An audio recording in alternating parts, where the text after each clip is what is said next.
Coyoacán. One of the 60 municipalities in which they divided the federal district. It's located in the geographic center of the state, southwest of Mexico, and covers the area of 54.4 square kilometers, representing 3.6% the territory of the nation's capital. Coyoacán, a word derived from the Nahuatl word Coyoacán, where there are coyotes, according to the most acceptable version, has been considered one of the most important economic areas of Mexico City and called the cultural heart of the city.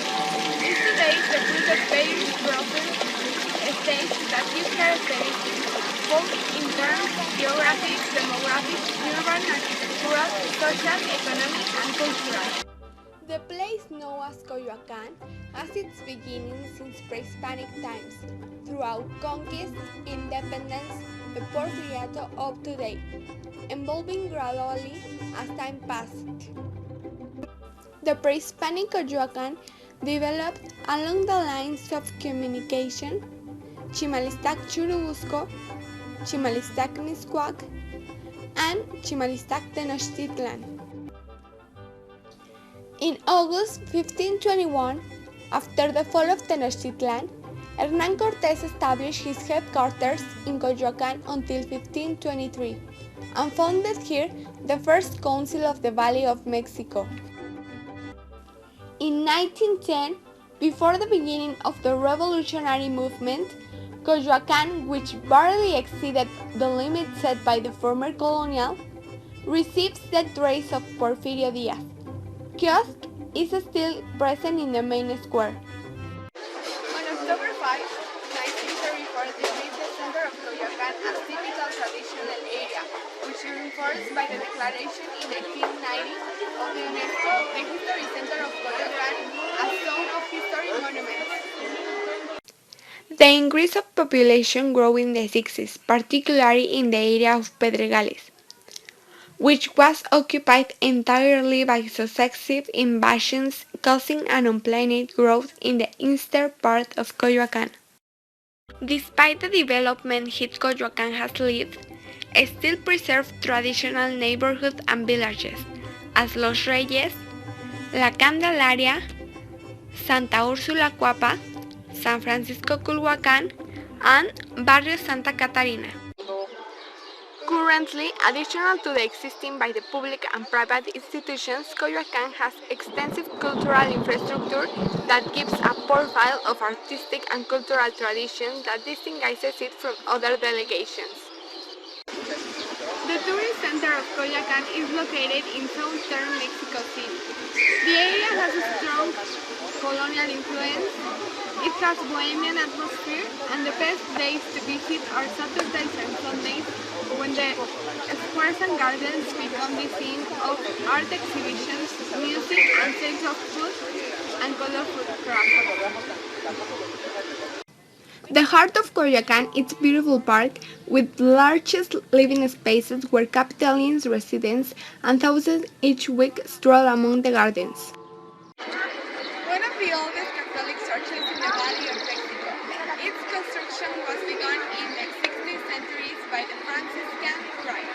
The group subsequently belonged to the Order of Christ, Parches, or Dominicans, who later gave his administration to the Franciscan who even today celebrate their sacrament activities. The interior of the church was rebuilt a few decades ago, exposes a shocking and lavish decor uncommon in other temples Franciscan. It also has a portal that frames the old chapel and a beautiful open quarry arch preserved in the north side of the bell tower. You must admire the beautiful Baroque occupied late 17th century, preserved in the chapels of the Rosary and the carved wooden paneling that decorates the ceiling of the cloister.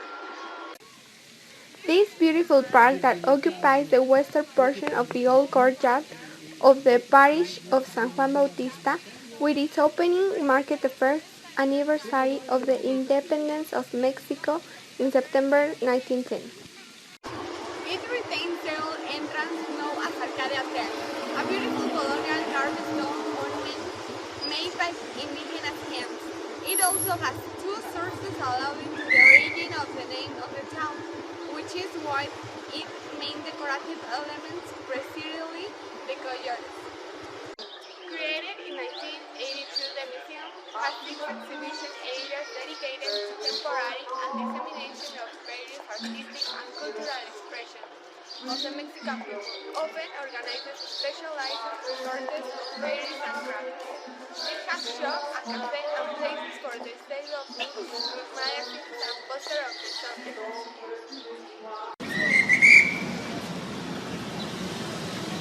Between Cabrillo Puerto and Centenary, one of the most beautiful and traditional streets of the city, it summarizes 5 centuries of Mexican architecture. Among the most outstanding properties are Gold House of Diego Ordaz, a strong colonial flavor, the home of Mexican historian Francisco Sosa, which gives its name to Real de Santa Catarina, the Italian Culture Institute, and many other notable residents. A big, beautiful teak tree was planted on the site that Inés Segovia lived in the second half of the last century, when Porfirio Díaz asked the Spanish merchant Coyoacán transferred the appointment of colonel in return for the service rendered to the Republican causes during the French intervention. The big tree called so much attention to the neighborhood residents. In his memory, many other houses in their gardens boast at least a fig tree, honoring the street that houses them. Are you fan of good food? In Coyoacán, you can find a variety of options from traditional Mexican food to sophisticated international dishes. Of course, after a delicious meal, dessert is a must. You can enjoy a delicious variety of ice creams, pancakes, churros, cotton candy, or a delicious coffee in different cafeterias of the area.